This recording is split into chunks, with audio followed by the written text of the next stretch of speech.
My name is Alex Fenn, and I'm on a mission to learn more about one of our society's lesser known forms of interaction, cuddle therapy. Myself and my friend Elisa are travelling to meet Andrew Broadbent, who runs cuddling workshops throughout the country. He claims that the nurturing touch of another human has a wide variety of benefits, and has invited us down to his private therapy room to demonstrate. So I'm on my way to Todd Morden right now to meet Andrew and Fiona, who are both cuddle therapy specialists. Like most people, I know very little about cuddle therapy. I'm going in as somewhat of a beginner, but I'm excited to see what I can learn today. I'm excited to see what cuddle therapy can offer to me. It's going to be an interesting experience, so yeah. On the drive up, I felt my nerves begin to set in. This is the first time I'd experienced anything quite as unorthodox as a professionally run cuddle workshop, and I began to wonder just what I'd gotten myself into. After a few wrong turns and a phone call to Andrew, we finally neared our destination. In my mind I was ready, but I had absolutely no idea what to expect.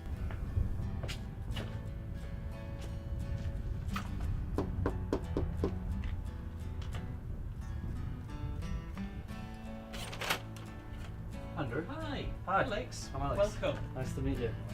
Hi Fiona. Hi, nice to meet you.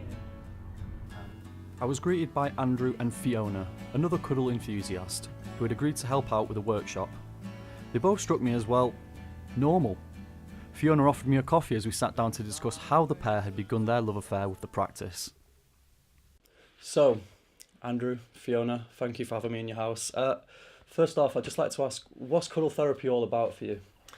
Well, I run cuddle workshops, and it's an opportunity for people to explore touch in a non-sexual environment where there's real connection with other human beings, but we haven't got all that noise going on in our heads about, where's this leading, where's it going to go next, because actually it isn't going to go anywhere next. We're just enjoying the touch and the connection and the nurturing nature that comes with it. So, how did you get into it, and how long have you been doing it for?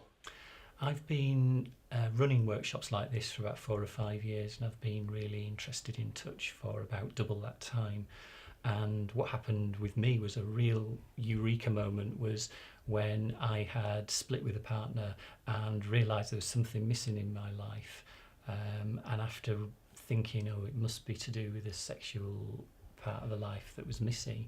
And then I realised that no, I haven't had any touch from one week to the next. It's like, get lots of touch for, months, years, or whatever it is.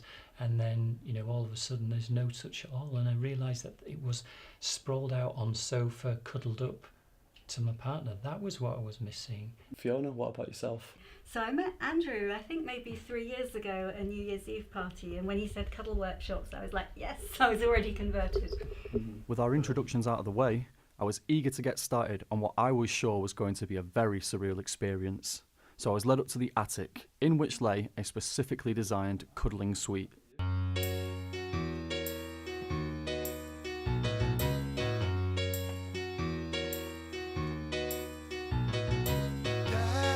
a carrot, give me a shot.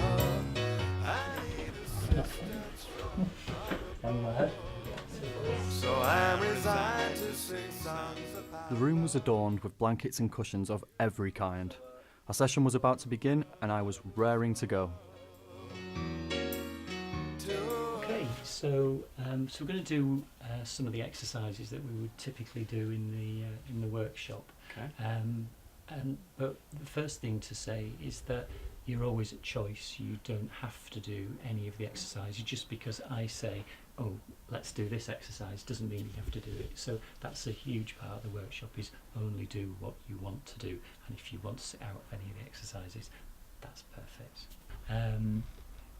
Kissing's a grey area, so we tend to say it's best if we say no kissing during the workshop, because for some people it might be really nurturing at the end of an exercise, and for somebody else it might be really uncomfortable, so no kissing during the workshop.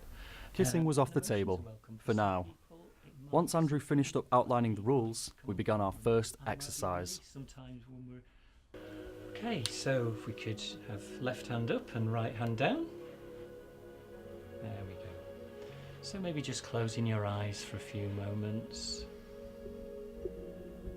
and taking a few deep breaths together.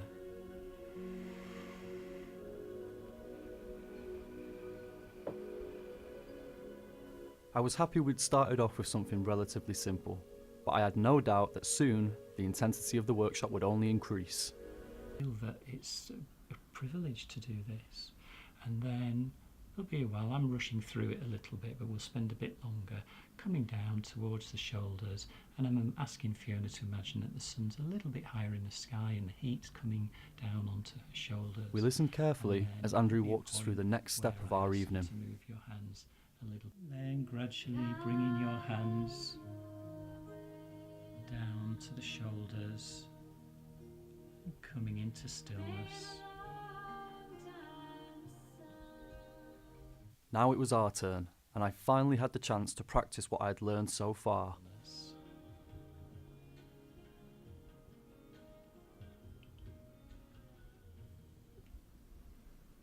Admittedly, at this stage of the night, I was slightly apprehensive, and still adjusting to the curious nature of what I was doing. And then give us, when you're ready, just floating your hands gently off your partner. For this exercise, you're going to be the cat, and I'm going to be the human. Now this was an exercise I can get behind.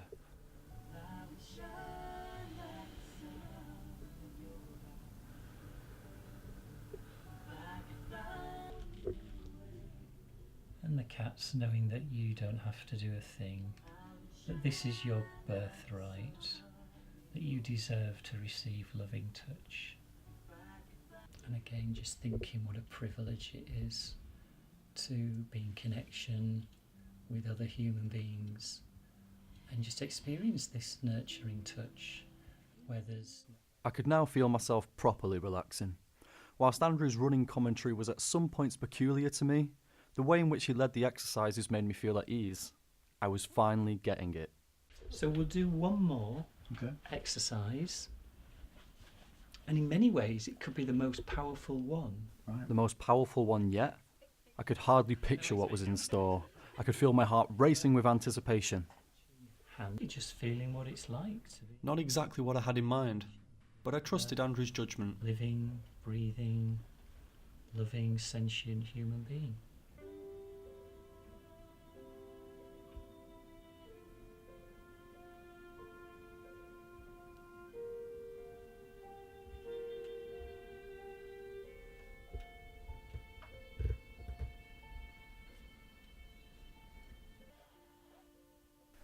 At this point, I couldn't help but reference the surrealism of the situation I'd found myself in.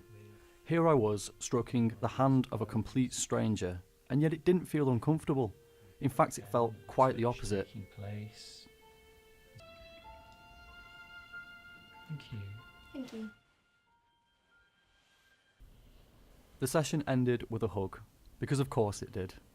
And as I let go of Andrew's grasp for the final time, I could almost feel a hint of sadness. I'd miss him and Fiona. Thank you. Thank you. Thank you. So yeah, hopefully you've got a good idea about what we do now, and I declare this Taste a Cuddle workshop complete, and please come back again. Leaving Andrew and Fiona behind, I looked back on my experience with a smile. Whilst many would be quick to brandish them strange, oddballs, outcasts, I could only see them as two people who had found what they were looking for, peace. And whilst it may come in an unconventional form, it's hard not to admire.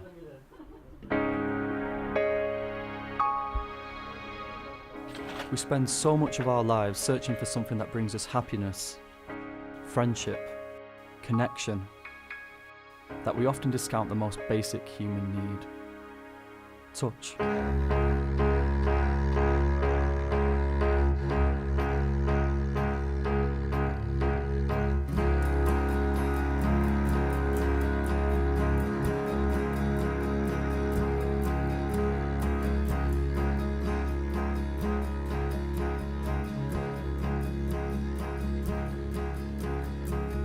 Second best is not in my vocabulary, but good enough will do.